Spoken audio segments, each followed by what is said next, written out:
Hi moons, welcome to moonlit metaphors.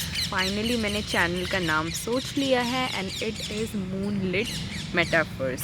कि कैसे मैं वर्ड्स के थ्रू, सॉफ्ट शार्प किसी भी इमोशन के वर्ड्स के थ्रू अपने और कहीं ना कहीं आपकी लाइफ को एक्सप्रेस कर सकूं। तो मुझे लगा ये नाम जो है ना चैनल का, वो एकदम अप्रोप्रिएट बैठेगा। चलो, अब आज का टाइटल है होम सिकनेस। ये एक ऐसा फिनोमिनन है, ये एक ऐसा इमोशन है जो वो लोग बहुत स्ट्रांगली फील कर पाएंगे जो अभी अपने घर पर नहीं हैं, जो अभी होम टाउन से कोसों दूर वर्क कर रहे हैं या फिर खुद को एडुकेट कर रहे हैं, aspiring to be a person that can make oneself happy as well as their family happy and satisfied and to give them a secure future. So उनके साथ तो ये बहुत होता है, कभी कभी बहुत ज़्यादा, कभी कभी बहुत कम, वो आपके इन्वायरमेंट पे भी डिपेंड करता है. So my poem goes like, when home sickness gets too high, मतलब होम सिकनेस का एकदम प्रो मैक्स लेवल ही आ जाए. When home sickness gets too high, I lay down and stare the creamy sky. Now creamy sky refers to the walls. कि एक ऐसा feeling कि कुछ करने का मन ना करे. So you just relax on your bed for a while, seeing the ceilings. Home cooked dinners and movie time. Home cooked dinners and movie time left it all back to rise and shine. मतलब shine करने के लिए कोयले को भी बहुत ऐसे घसना पड़ता है, बहुत प्रोसीजर्स से गुजरना पड़ता है कोल को डायमंड बनने के लिए. Home cooked dinners and movie time left it all back to rise and shine. When home sickness gets too high, synthetic video calls don't suffice. आज की टेक्नोलॉजी बहुत अच्छी है कि हम रेगुलरली एक दूसरे के फेस देख सकते हैं, पता चलता रहता है कि एक दूसरे की लाइफ में क्या हो रहा है, बट स्टिल वो सिंथेटिक है, उसमें कहीं भी टच इन्वॉल्व नहीं है. हग करना, हैंडशेक करना, कुछ भी ऐसा नहीं है. दैट्स वाई जब होम सिकनेस अपने एकदम हाईएस्ट लेवल पे होता है, then video calls are all synthetic and they don't suffice. काफ़ी बिल्कुल नहीं है. Whom my eyes saw day and night, now long like centuries to get that sight. जिन्हें मैं हर रोज़ देखती थी, जिनके साथ मैंने एक सिग्निफिकेंट अमाउंट ऑफ लाइफ बिताया है, अब उन्हीं की एक झलक पाने के लिए ऐसे तरसती हूँ जैसे सदियों से तरस रही हूँ. Whom my eyes saw day and night, now long like centuries to get that sight.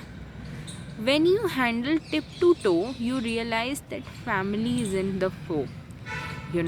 एक फेज़ होता है लाइफ का जिसे कहते हैं टीन फेज़, या इन शॉर्ट रिबेलियस फेज़, जो होता है लाइक नहीं समझ में आते पेरेंट्स और उनके rules and all of that. But आप जब बाहर निकलते हो ना, और आपको अपनी हर हैप्पीनेस सैडनेस का खुद ही रिस्पॉन्सिबल बनना पड़ता है, तो आपको लाइक रियलिटी समझ में आ जाती है कि भाई जो दुनिया घर में थी और जो दुनिया बाहर है वो बहुत डिफरेंट है. When you handle tip to toe, you realize that family is in the foe. You get the light all you need when you work hard at a necessary speed. जब आप बाहर आके काम करने लगते हो या एजुकेशन एंड उससे रिलेटेड, मतलब इन शॉर्ट जब आप अपनी लाइफ खुद जीने लगते हो, तब आपको सारी चीज़ें समझ में आने लगती हैं. So light is the realization जो एक इंसान को ग्रो करने के लिए चाहिए. You get the light all that you need when you work hard at a necessary speed.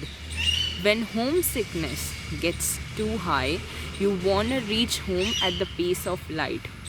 Pace of light like कहते हैं ना कि दुनिया की सबसे तेज़ चीज़ क्या है, लाइट है ना. जब होम सिकनेस अपने टॉप पे होती है ना, तो ऐसा लगता है कि सब छोड़ बार के चलो घर चलते हैं, थोड़ी देर के लिए सेटल हो जाते हैं.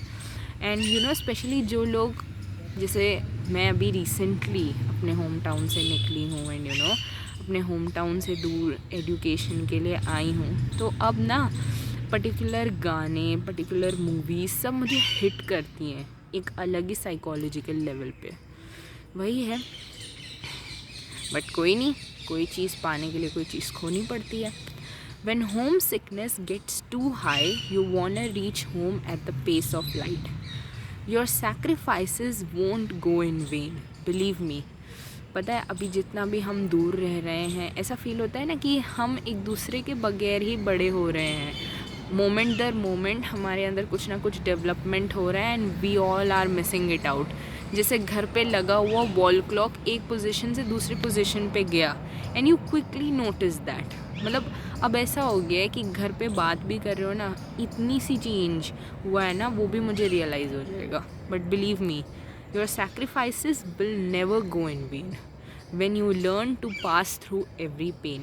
जैसे ही बाहर आते हैं 10 तरह के दर्द देखने पड़ते हैं, पर आप जब उन चीज़ों से डील करना सीख जाते हो ना, समझ जाना कि तुम्हारी ये जो सैक्रिफाइसेस हैं, जब तुम वो कर लोगे जो तुम चाहते हो, तो समझ जाना कि तुम्हारे कोई भी सैक्रिफाइसेस वेन में नहीं गए, बेकार नहीं गए। So that is it from my side. Every Saturday वादा किया था आपसे मिलने का एंड आ गई मैं आपके पास अपनी पोएम लेके, जिसका टाइटल है होम सिकनेस। देखो इंडिया एक ऐसी कंट्री है जहाँ बहुत डाइवर्स लैंग्वेजेस हैं। सबका कहने का, लिखने का, सुनने का, समझने का अलग तरीका है। But for me is like English is my soul language. मैं बहुत टाइम से उसी के अंदर स्टडी कर रही हूँ।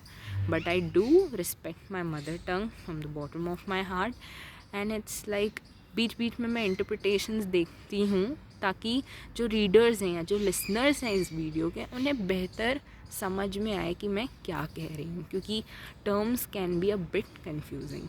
सो I hope you love my interpretations and my poems and thanks for watching.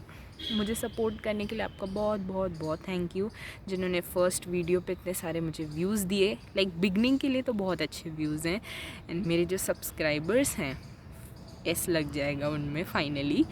मेरे जो फर्स्ट सब्सक्राइबर हैं, अभी शायद मैंने देखा नहीं अपना, मेरे जितने भी सब्सक्राइबर्स हैं इन शॉर्ट, उन सबको thank you for supporting me and loving me.